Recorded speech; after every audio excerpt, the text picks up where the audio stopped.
మనము ఖోయా లేకపోతే మావా అని కూడా అంటారు, ఖోయా తయారు చేసుకుందాం ఇంట్లోనే. ఈ ఖోయా తయారయ్యాక మనం ఫ్రిడ్జ్లో స్టోర్ చేసుకొని ఏదైనా స్వీట్లో కానీ లేకపోతే పన్నీర్ కూరలలో కానీ వేసుకోవచ్చు. ముందుగా నేను 1 లీటర్ ఫుల్ ఫ్యాట్ మిల్క్ తీసుకున్నాను.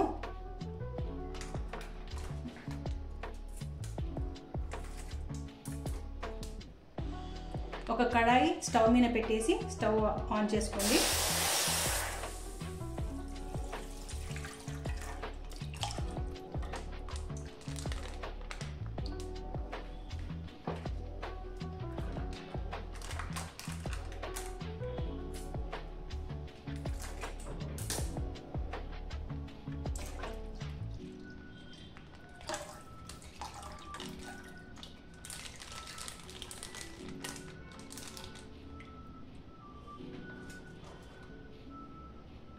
ఇప్పుడు పాలని బాగా మరగబెట్టాలి.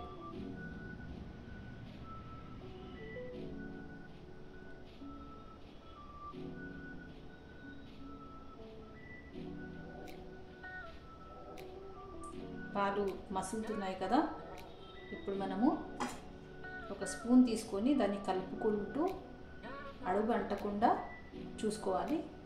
ఈ పాలు సగమయ్యేంత వరకు కలుపుకుంటూ నిదానంగా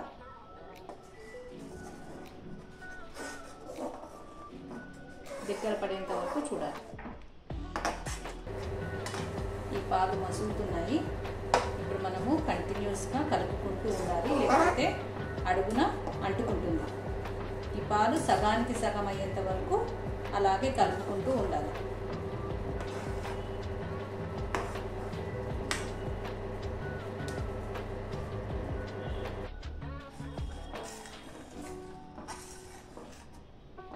పాలు సగానికి సగం అయ్యాయి, కానీ ఈ పాలు కాగబెట్టేటప్పుడు ఇలా కంటిన్యూస్ తిప్పుతూ ఉండాలి, లేకపోతే అడుగంటుతుంది.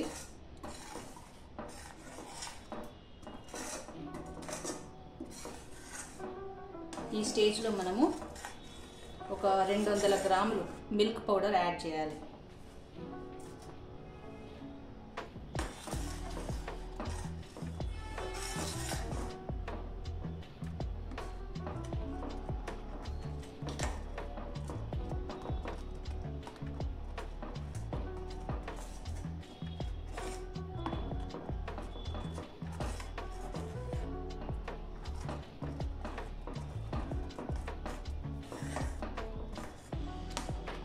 లమ్స్ ఫామ్ కాకుండా నిదానంగా కలుపుకుంటూ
ఈ స్టేజ్లో ఒక టీ స్పూన్ నెయ్యి కూడా వేద్దాము.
చూసారు కదా ఇలా దగ్గర పడుతుంది.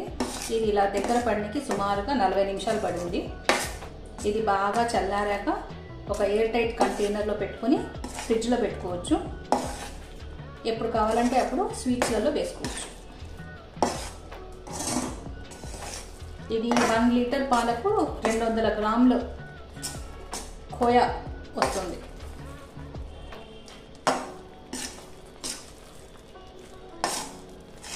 ఇప్పుడు మనం స్టవ్ ఆఫ్ చేసుకుందాం.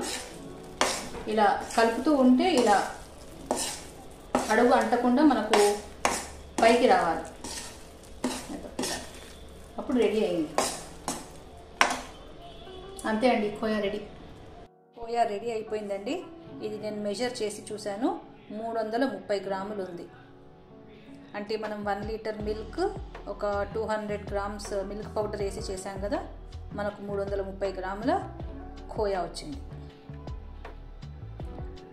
ఒకవేళ వీడియో నచ్చితే please like, share and subscribe. Thank you.